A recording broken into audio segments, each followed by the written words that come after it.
Hola, soy José Eugenio Medina, profesor asociado de la Universidad Miguel Hernández e investigador del Centro Crímina. En el marco de la asignatura Crimen y Sociedad del Máster de Análisis y Prevención del Crimen, vamos a tratar en este vídeo el tópico de las actividades cotidianas, teoría enunciada por Marcus Felson y Lorenz Cohen. En la segunda mitad del siglo XX surgen una serie de propuestas teóricas como reacción a lo que se consideró el fracaso de la teoría criminológica positivista. Autores como Ray Jeffrey, Marcus Felson o Ronald Clark, impulsados por un renovado espíritu clásico, cuyo paradigma fundamental es el libre albedrío, dirigen sus miradas al estudio del ambiente en su relación con el evento delictivo. Desde esta perspectiva podemos agrupar los diferentes enfoques teóricos en lo que han venido a denominarse las teorías de la criminalidad, por una parte,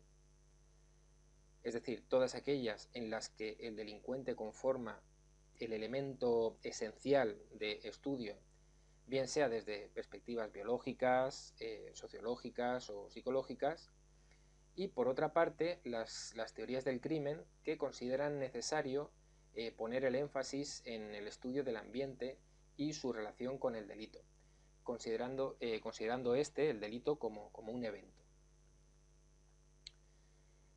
Así, de este modo, surgen el enfoque de la elección racional, el patrón delictivo, la teoría de las ventanas rotas, la prevención del delito por medio del diseño de espacios, o la teoría de la que vamos a hablar, la teoría de las actividades cotidianas. La teoría de las actividades cotidianas fue enunciada inicialmente por Lorenz Cohen y Marcus Felson en 1979 y desarrollada posteriormente, fundamentalmente, por Marcus Felson.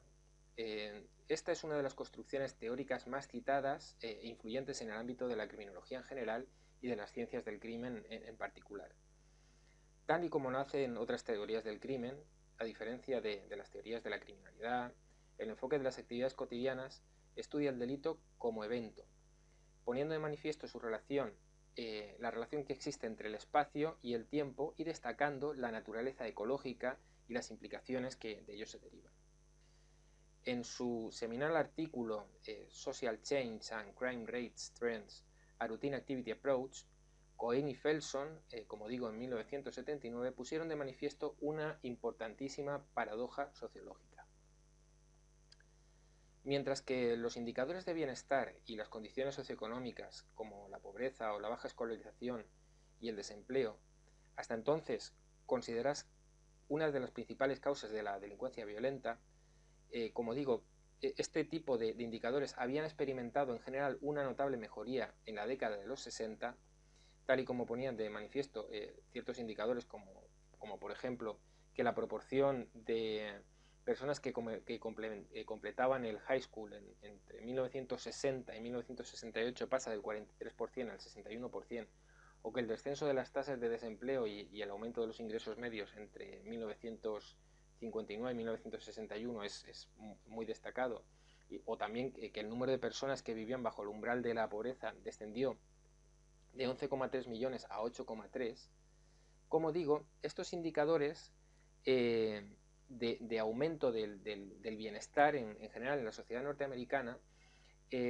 contrastaban con los informes de las tasas de criminalidad que indicaban que se estaba produciendo un intenso incremento de este tipo de hechos sociales, de eventos. Por ejemplo, el incremento de las tasas de robo y asalto con violencia aumentaron un 263%, las violaciones un 164%, los homicidios un 188%, o por ejemplo los delitos contra la propiedad que aumentaron un 200%. Es decir, era difícil entender, era difícil explicar cómo era posible que el aumento de los indicadores de bienestar, que teóricamente tendrían que conducir a una reducción de la delincuencia, precisamente lo que estaban haciendo es dirigir a Estados Unidos a lo contrario, es decir, a un aumento desmesurado de las tasas de delincuencia. Bien, para explicar esta contradicción, Cohen y Felson se centraron en los cambios de los patrones en los que se estructuraban las actividades del día a día de las personas. La nueva configuración de estas actividades proporcionaba mayores oportunidades delictivas, especialmente en lo que se denominaron delitos predatorios, es decir, aquellos delitos en los que una persona causa un daño a otra o a sus propiedades. Bien, cuando Cohen y Felson hablaban de transformaciones en las sociedades modernas, se referían, por una parte, a la incorporación de la mujer al trabajo y el acceso a la educación superior, también la prolongación y la duración de las vacaciones y los viajes fuera de la ciudad,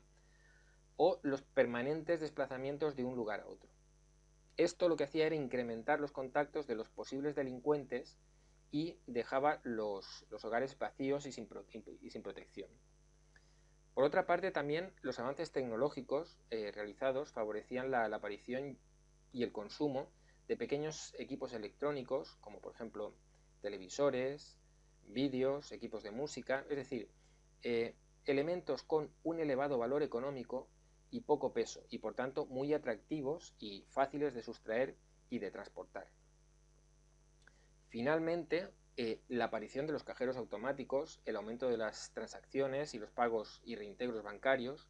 junto con el cambio de las actividades cotidianas del día a día relacionadas con la circulación de propiedades, en general también acrecentó la movilidad y la visibilidad de los bienes de consumo. Bien, todo esto hizo pensar a Cohen y Felson y llevaron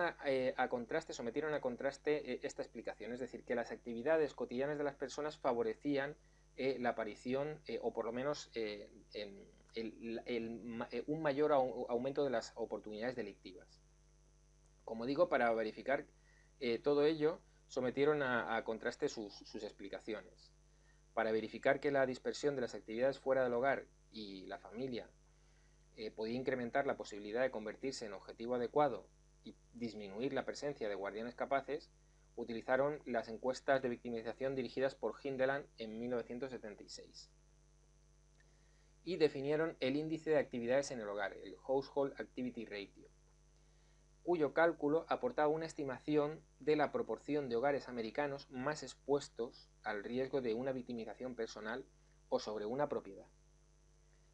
Por tanto, para tratar de contrastar que el incremento de la delincuencia estaba relacionado con cambios en la estructura de las actividades diarias de la sociedad americana, recurrieron a diferentes estudios que les proporcionaron suficiente soporte empírico para poder confirmar sus hipótesis.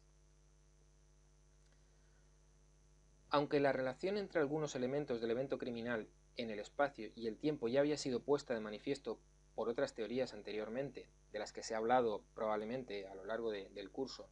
como las antiguas teorías ecológicas de Shaw y McKay en 1929, o de la teoría del control social de Hirsch en 1969, o algunas más,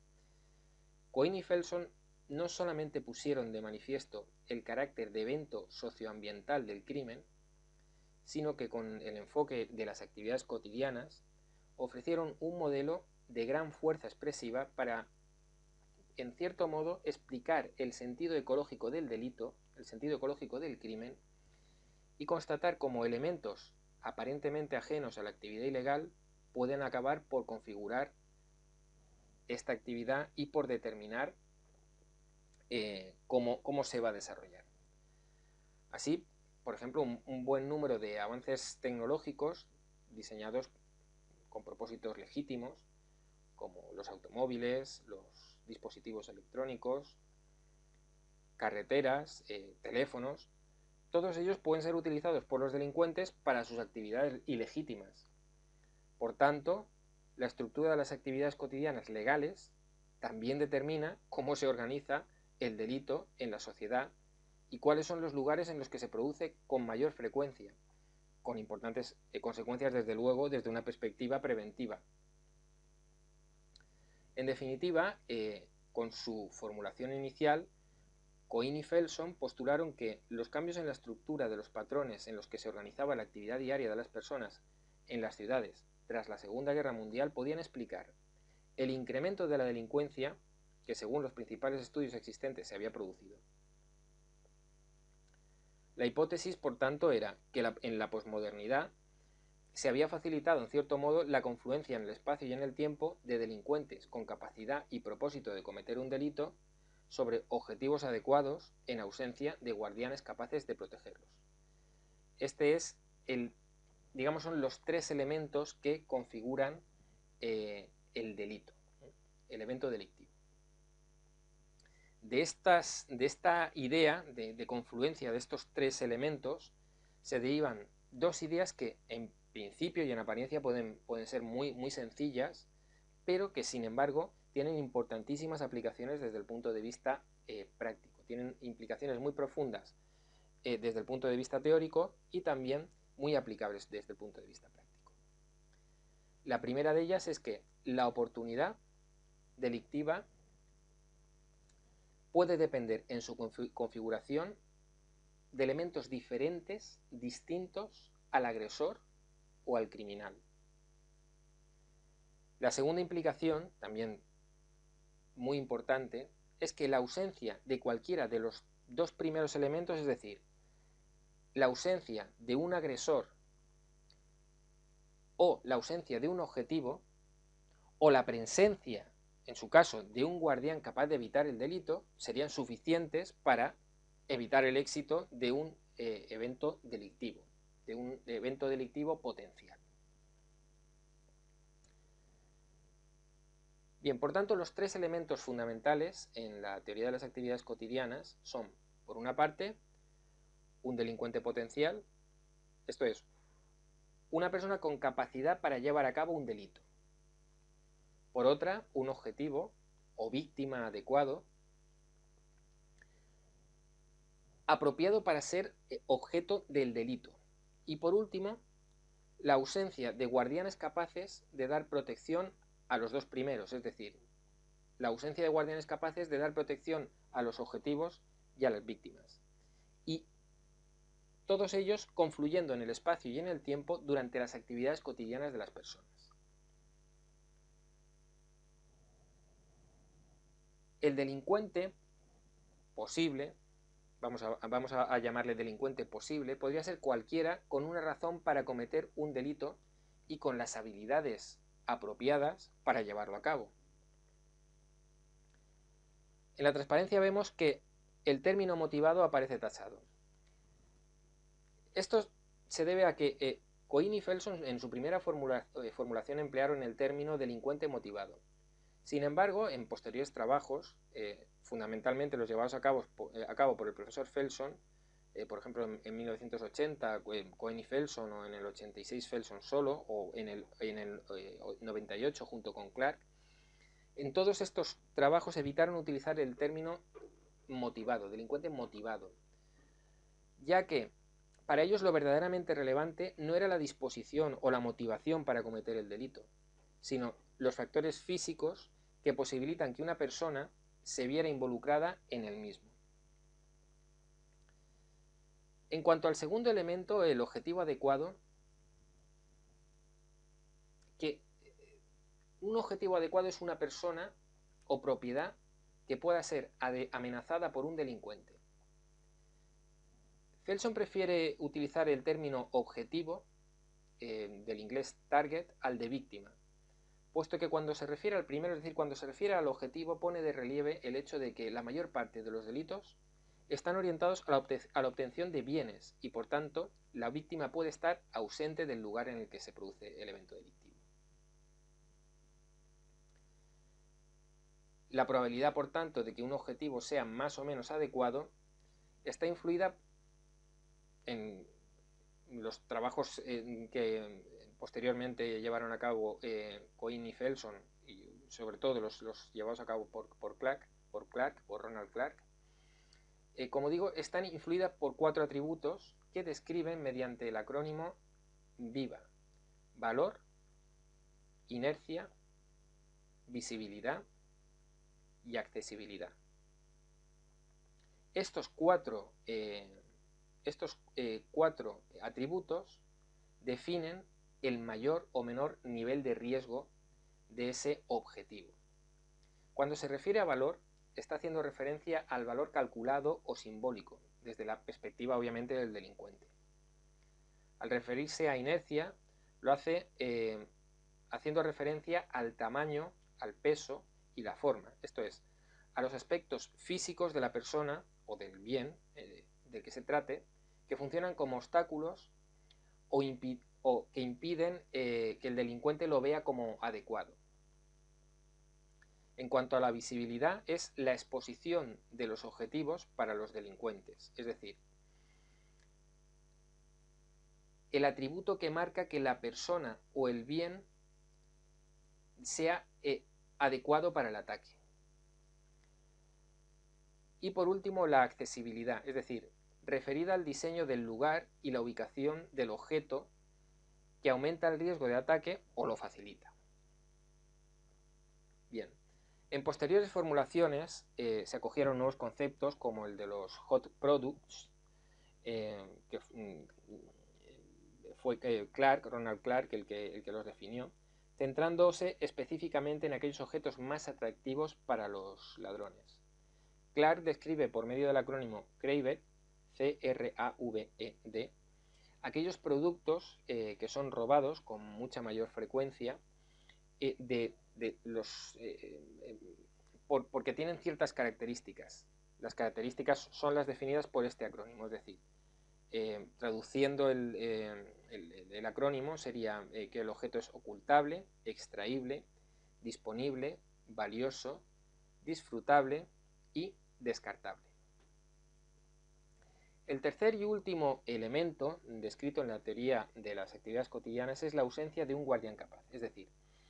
alguien que puede intervenir para detener o impedir un delito. El guardián capaz de evitar el delito es aquel con cuya simple presencia no se comete y cuya ausencia lo hace más probable. Este elemento comprende, por tanto, a cualquiera que transite por un lugar o tenga como función la vigilancia de personas o de propiedades.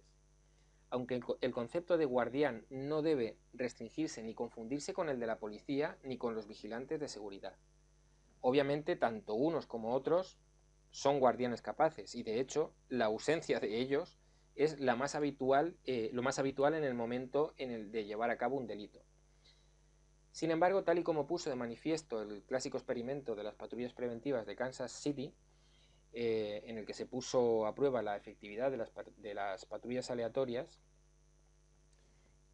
como digo, se constató que el incremento de los niveles normales de patrullas en un área determinada no tenía un efecto significativo sobre la actividad delictiva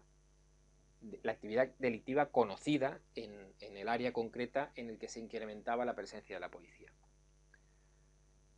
Por tanto, también deben de considerarse guardianes capaces y que pueden tener incluso más importancia en la prevención el ocupante de una vivienda, un hermano, un amigo, un transeúnte, es decir, cualquier persona que en el desarrollo de su actividad diaria pueda con su presencia o con su actividad protegerse a sí mismo y proteger a otros o proteger propiedades ajenas. Felson, en un intento por vincular su teoría con la del control social de Hirsi, hace una reformulación de la figura del guardián distinguiendo entre supervisor íntimo y gestor de espacio. El primero, el supervisor íntimo, puede ser el padre, un amigo que intenta por medio de la desaprobación del comportamiento potencial del delincuente que no lleva a cabo las acciones contrarias a las normas, y el gestor de espacio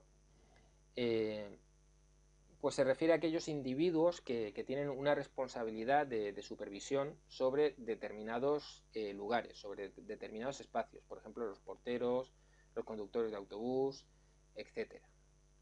Bien, de esta formulación y sobre la base de estos elementos iniciales propuestos por Cohen y Felson, Jonek en 1994,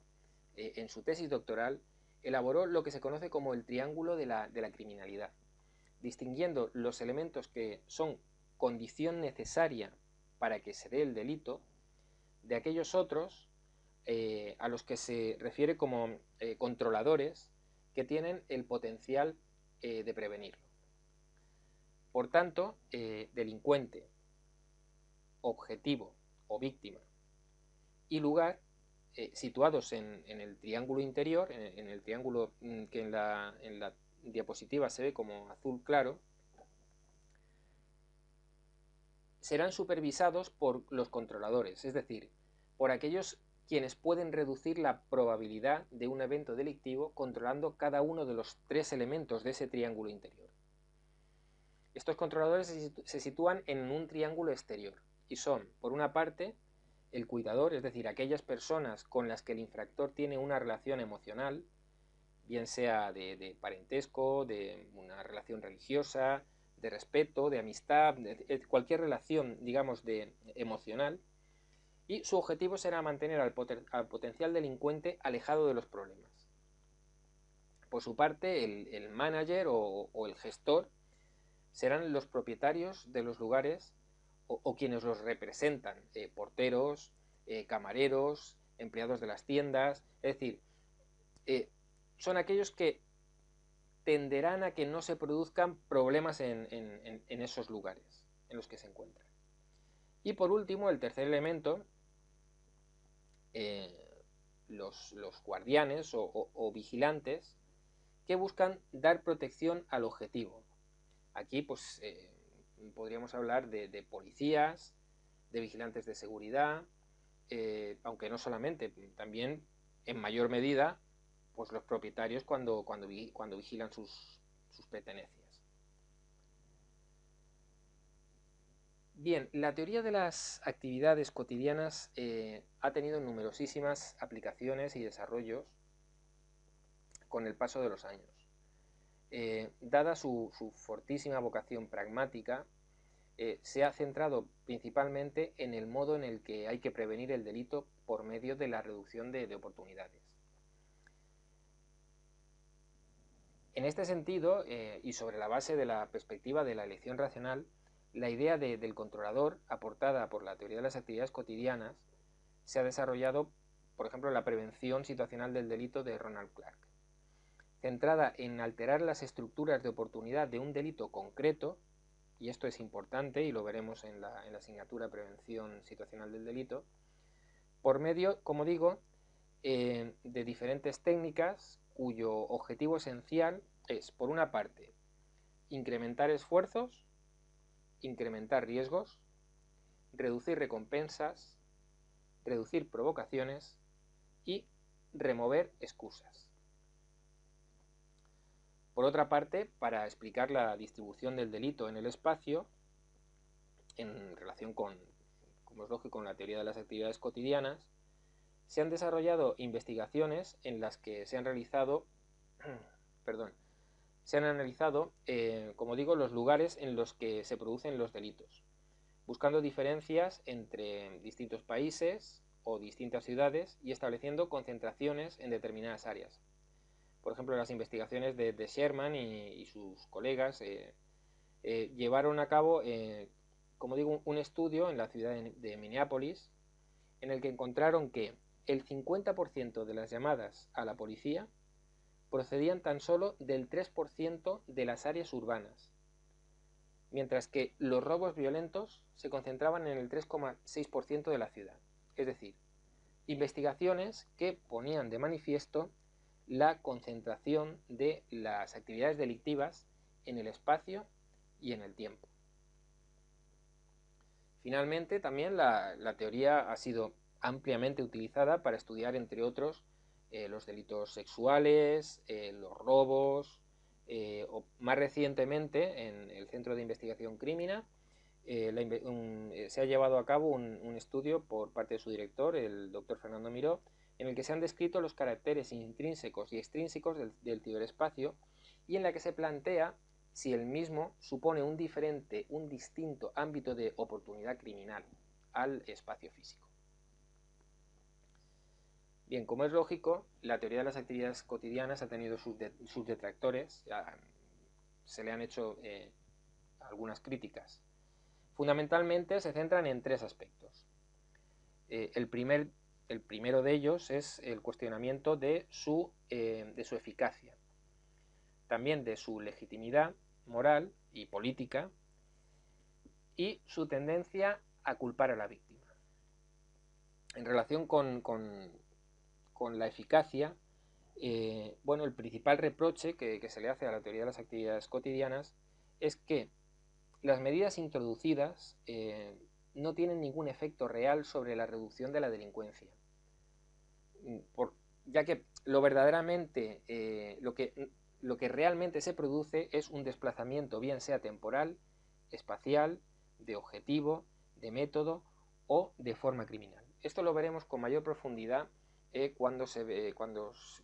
hablemos del desplazamiento del delito. En el ámbito de la legitimidad moral y política, es en el que la teoría de las actividades cotidianas ha recibido críticas más severas.